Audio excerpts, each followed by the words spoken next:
స్తుతి మాలిక, నీ కొరకే ఈ ఘన వేదిక. నీ ప్రేమ నాపై చల్లరిపోదు, మరణానికైనా వెనుదిరుగలేదు. మనలేను నిన్ను చూడక, మహాగణుడనా యేసయ్యా, నీకేగా నా స్తుతి మాలిక, నీ కొరకే ఈ ఘన వేదిక.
సంతోషగానాల స్తోత్ర సంపద నీకే చెల్లింతును ఎల్లవేళల.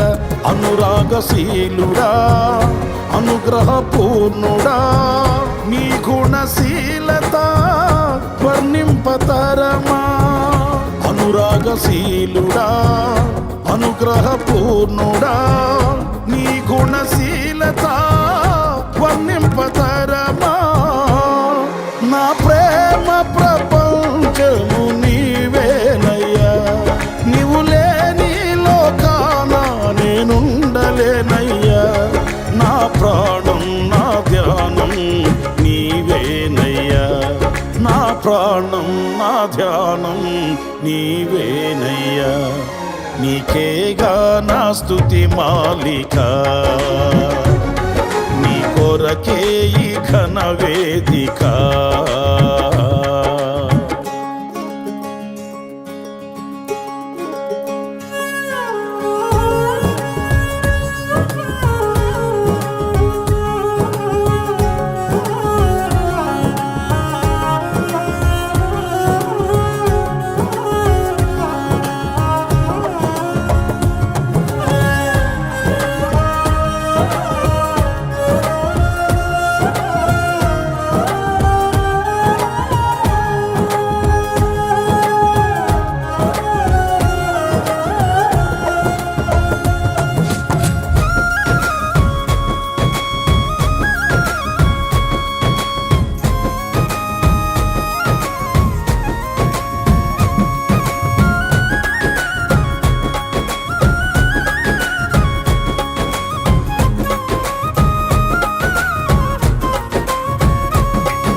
సమమైన బలమైన వారెవరు లేరే జగమందు, నేయందు వెదకినను.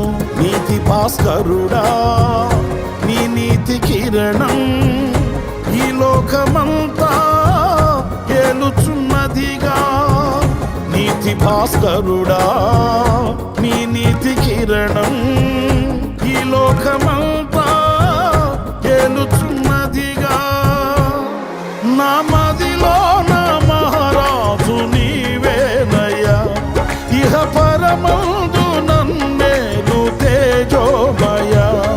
నీ నామం కీర్తించి ఆరాధింతును, నీ నామం కీర్తించి ఆరాధింతును. నీకేగా నా స్తుతి మాలిక, నీ కొరకే ఈ ఘన వేదిక.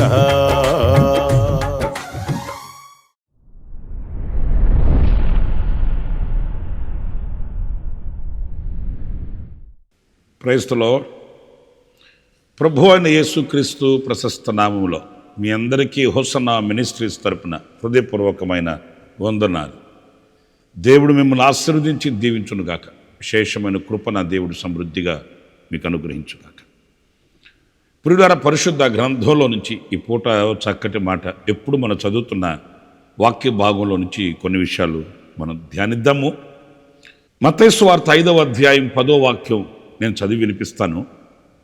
ఈ 5వ అధ్యాయంలో ఉన్న అనేక విషయాలకి ఎంతో ప్రాముఖ్యత ఉంది.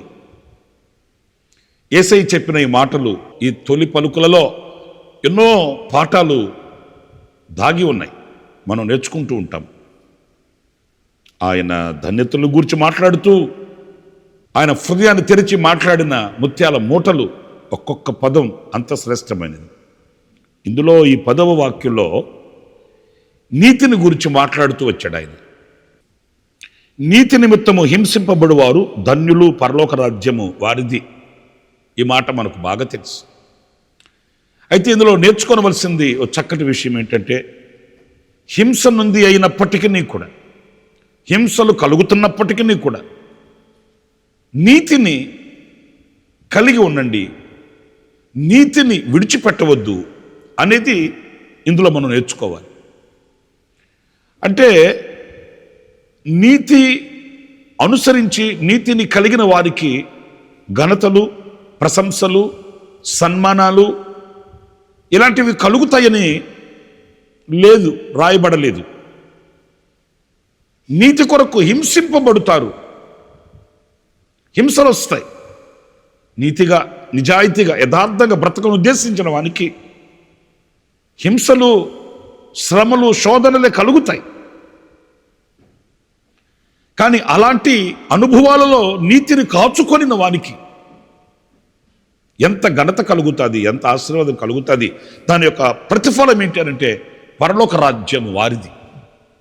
దేవుని రాజ్యములోనికి ప్రవేశించగలుగుతామనేది ఈ వాక్యంలో మనం గమనిస్తాం. మరొక విషయాన్ని నేను ఇక్కడ మీకు జ్ఞాపకం చేస్తాను. సామెతల గ్రంథం 14వ అధ్యాయం 34వ వాక్యంలో నీతి జనములు ఘనతకెక్కుటకు కారణం. చూసారండి, నీతి జనములు ఘనతకెక్కుటకు కారణం అంట. అంటే మనం నీతి కలిగి ఉన్నామే అనుకోండి, మనము ఘనతకెక్కడానికి కారణమవుతుంది నీతి. అంటే నీతి లేకుండా ఘనత కలగదు. ఒకవేళ గుర్తించకపోవచ్చు లోకం, కొన్ని సందర్భాలలో మన నీతి వెలుగులోకి రాకపోవచ్చు, కొన్ని సందర్భాలలో మన నీతి మనకు ఏమి సహాయము చేయలేని నిస్సహాయపు పరిస్థితుల్లో ఉన్నట్లుగా కనబడవచ్చు. కానీ ఎప్పటికీ మాత్రం నీతి నిద్రపోదు. 4 రోజులు ఒకవేళ నిమ్మలంగా ఉన్నప్పటికీ 5వ రోజు నీతి రాజ్యాన్ని స్థాపిస్తుంది. ఈ నీతి మనకు ఘనతకు వెళ్ళడానికి కారణమవుతుంది. విసికి, అలసి, సొలసి, సొక్కి, సొమ్మసొల్లిపోయి కొంతమంది ఏమంటారంటే, నీతిగా బ్రతికే రోజులుగా అవివే, నీతికి రోజులు ఎక్కడున్నా ఈ రోజున, నీతిగా బ్రతికే వాడికి ఘనత ఎక్కడుంది, నీతిగా బ్రతికే వాడికి మెప్పు ఎక్కడుంది అని ఇలాగ అంటుంటారండి. తప్పు. నీతి మనకు ఘనతనే కలుగు చేస్తుంది. అది ఎలాంటిది? శాశ్వతమైన, స్థిరమైనటువంటి ఘనత నీతి కలుగు చేస్తుంది. చరిత్రలోకి మనం వెళితే ఎన్నో ఆధారాలు మనకు కనిపిస్తాయి. చెరసాలలో వేసేశారు యోసేపుని, సంఖ్యలతో బిగించేశారు, నిందించారు, దెబ్బ కొట్టారు, గాయపరిచారు, అవమానపరిచారు. ఎన్నాళ్ళు జరిగింది? ఎన్నాళ్ళు ఉండగలిగాడు? ఎన్నాళ్ళు అలాగ కుమిలిపోయాడు అతను? ప్రకటన గ్రంథంలో వ్రాయబడిన మాట, 10 దినములు శ్రమ కలుగును. షార్ట్ టైం, కొంతకాలమే. ఆ తర్వాత ఎంత ఘనత కలిగింది యోసేపుకి. ఎక్కడ తలవంపులు కలిగాయో, ఎక్కడ అవమానాలు పాలయ్యాడో, ఏ మనుషుల మధ్య తలదించుకున్నాడో అక్కడే సింహాసనం మీద కనబడ్డాడు. నీతి అంతే, ఘనతకి మనం తీసుకుని వెళుతుంది. 11వ అధ్యాయం 18వ వాక్యంలో కూడా చూడండి, మంచి మాట ఉంది సామెతల గ్రంథంలో. భక్తిహీనుడి సంపాదన వానికి మోసము చేయును, నీతిని విత్తువాడు శాశ్వతమైన బహుమానమునందును. నీతి కలిగిన వ్యక్తి అట శాశ్వతమైన బహుమానాన్ని పొందుకుంటాడట. నిజమే. మనము లోకస్తుల్ని లేకపోతే లోక సంబంధంగా మాట్లాడుతూ లోక సంబంధంగా బ్రతుకుతున్న వాళ్ళని చూసి కొంచెం మనసు నొచ్చుకుంటుంది. వీళ్ళే బాగున్నారు కదా, మనం నీతిగా నిజాయితీగా యథార్థంగా బ్రతికి ఏం ప్రయోజనం, మాకు అదొస్తుంది ఇదొస్తుంది. ఆసాబ్ అన్నాడు కదా, దినమెల్లా నేను చేతులు కడుక్కుంటున్నాను, వ్యర్థమే కదా. అలాంటి మనసు అలాంటి అనుభవాలు మనకు ఎదురవుతాయండి. కానీ వాక్యం అంటుంది, నీతిని విత్తువానికి శాశ్వతమైన బహుమానం. తాత్కాలికమైన వాడిపోయే ఆకులతో అల్లిన కిరీటాలు కాదు, మహిమా కిరీటం, వాడబారని కిరీటం, నీతి కిరీటం, జీవ కిరీటం, అక్షయ కిరీటం, శాశ్వతమైనవి కదా. అలాంటి బహుమానం నీతి మనకు అనుగ్రహిస్తుంది. కనుక ఈ నీతి కొరకు హింసలు వచ్చినా కూడా పర్లేదు, ఈ నీతి నిమిత్తమై మనం బాధింపబడినా పర్లేదు, ఈ నీతి నిమిత్తమై శ్రమ పెట్టబడినప్పటికీ పర్లేదు. నీతిని కలిగిన వారమైతే గొప్ప శాశ్వతమైన బహుమానం మనకు కలుగుతుందని ఈ వాక్యం మనకు బలాన్ని ఇస్తుంది. 11వ అధ్యాయం 5వ వాక్యాన్ని కూడా నేను చదువుతాను. సామెతల గ్రంథంలో, యథార్థవంతుల నీతి వారి మార్గమును సరళము చేయును. ప్రియులారా చూడండి, యథార్థవంతులమై నీతిని కలిగి ఉంటే ఆ నీతి మన మార్గమును సరళం చేస్తుందంట. ఏ మార్గమైనా మూయబడవచ్చు, ఏ ద్వారమైనా మూయబడవచ్చు, ఏ తలుపైనా మూయబడవచ్చు. కానీ నీతిని కలిగిన వ్యక్తి యొక్క మార్గాలు మూయబడవండి. నీతిని కలిగిన వ్యక్తి ద్వారాలు మూయబడవండి. అది రాజ్యమార్గమై ఉంటుంది. వాని కొరకు ఆయన వెలుగును పుట్టించి ఉంటాడు. నీతిమంతులకట చీకటిలో వెలుగు పుడుతుందట. ఎంత శ్రేష్టమైన మాటలు కదా. 4 రోజులు వచ్చే ఆపదకి మనం జారిపోతే, 4 దినాలు కనబడే హింసకి మనం జడిసిపోతే ఎంత దీవెన పోగొట్టుకుంటామో చూడండి. ఈ కడవరి దినాలలో, ఈ చివరి దినాలలో మరి ముఖ్యంగా మనకు కలిగిన ఆ నీతిని మనం చేపట్టాలి, గట్టిగా పట్టుకోవాలి. అది మనకు రాజ్యమార్గమై ఉంటుంది, మనకు మార్గం సరళం చేస్తుంది. మనం వెళుతున్న త్రోవలో ఎక్కడ నిలిచిపోకుండా, ఆగిపోకుండా, వెనుదిరిగిపోకుండా మనకు ధైర్యము స్థైర్యమునిచ్చి మార్గం చూపించి తీసుకుని వెళుతుంది. నేను 3 విషయాలు నేను మీతో చెప్తూ వచ్చాను. నీతిని కలిగిన వారమే అయితే మనకు ఘనత కలుగుతుంది. 2 శాశ్వతమైన బహుమానం కలుగుతుంది. 3 మన మార్గము సరళం చేయబడుతుంది.